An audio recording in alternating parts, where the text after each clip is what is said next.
ఇక డీటెయిల్స్ లోకి వెళితే సూర్యాపేట జిల్లా మార్గేకంలో దారుణం చోటు చేసుకుంది. బీఆర్ఎస్ నేత చింతలపాటి మధుని గుర్తు తెలియని వ్యక్తులు హత్య చేశారు. మధుని హత్య చేసిన దుండగులు గోనె సంచిలో మూటకట్టి యాకారం స్టేజ్ వద్ద పడేశారు. గమనించిన స్థానికులు పోలీసులకు సమాచారం ఇచ్చారు.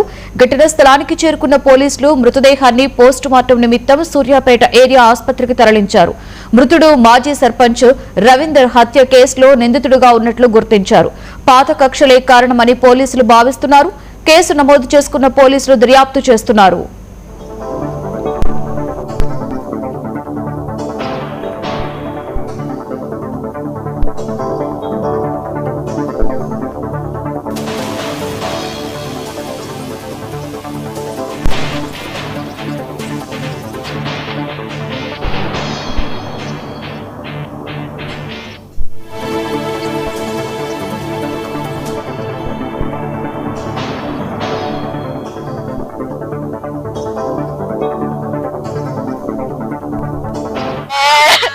ఎందుకు రాలేవు ఇంటి మీదకి ఎందుకు నా బండి ఎద్దు నీకు ప్రాణం ఎంత గుంజిందో నాయ్యా నీకు ఎవరి మీద గుంజిందో నాయ్యా నువ్వు ఎందుకు పోయినావా?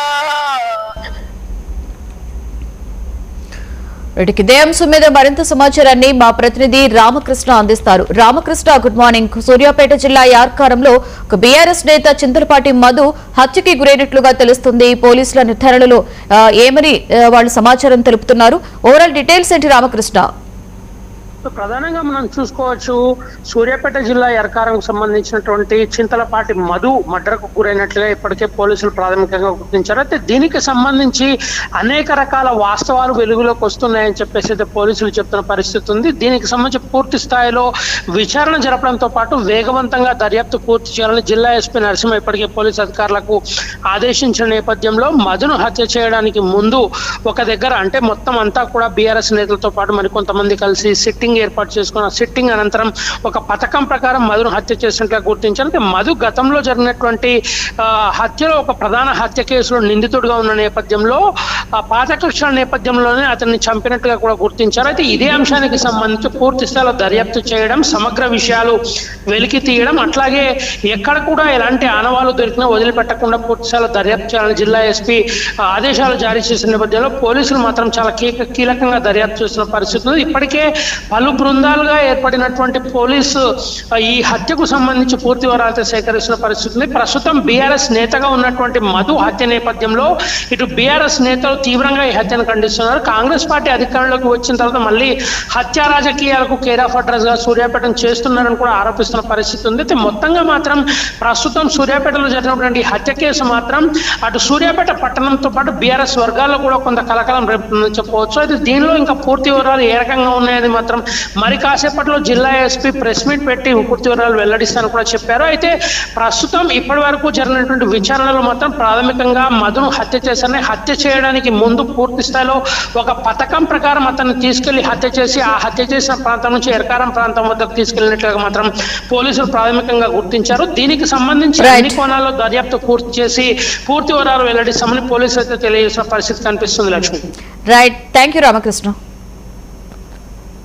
సూర్యాపేట జిల్లా సూర్యాపేట సర్కిల్ రూరల్ సర్కిల్ పరిధిలో సూర్యాపేట రూరల్ పోలీస్ స్టేషన్ పరిధిలో నివాసం ఉంటున్నటువంటి ఎల్కారం విలేజ్ లో నివాసం ఉండేటువంటి చింతలపాటి మధు, వీళ్ళ వైఫ్ ప్రీవియస్లీ గ్రామ సర్పంచ్గా పనిచేసినారు.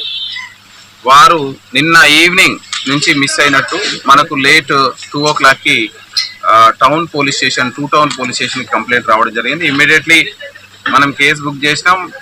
డిఎస్పీ గారు, 3 సిఐలు, దాదాపుగా ఒక 4-5 ఎస్ఐలు, దాదాపు ఒక 20 మంది పోలీసులు, గ్రామస్తుల సహకారంతో మనం ఆయన లాస్ట్ తిరిగినటువంటి ఏరియా, ఆయన వచ్చే టవర్ ఏరియాని మనం సెర్చ్ చేయడం జరిగింది.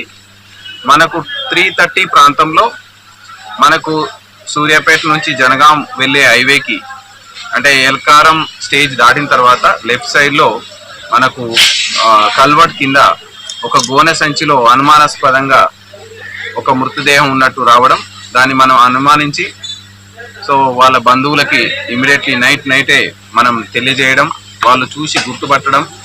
సో దాని మీద ఇమ్మీడియట్లీ మనం కేసుని మర్డర్ కేసుకి ఆల్టర్ చేయడం జరిగింది. దీని మీద CI Suryapet town inspector Venkataiah investigate చేస్తున్నారు.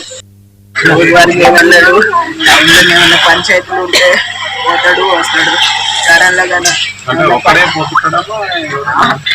తీసుకునే వెళ్తాడులే, తీసుకుని ఒక్కడే పోడు, ఎప్పుడు పోడు, కారు తీసుకొని పోతాడు. నిన్న ఒక్కడే వెళ్ళిండు. నేను పంచాయతీ పోయిండేవో వస్తాడేమో అనుకున్నా. అయితే ఉంటైతే ఇంకా నా కేసు ట్రయల్కి వచ్చేది. నెల అవుతుంది, సాక్ష్యాలు చెప్పి కదా, సాక్ష్యాలు అయిపోయినాయి కదా, అదే అయిపోయినాయి. మళ్ళీ వాయిదేసిరంట, ఈరోజు ఉందంట. ఆ కేసు గురించి ఇంకొకరిని చూస్తే మనం ఎక్కడికి పోము అని ప్లాన్ వేసిర్రు, నా భర్తను చేసిర్రు.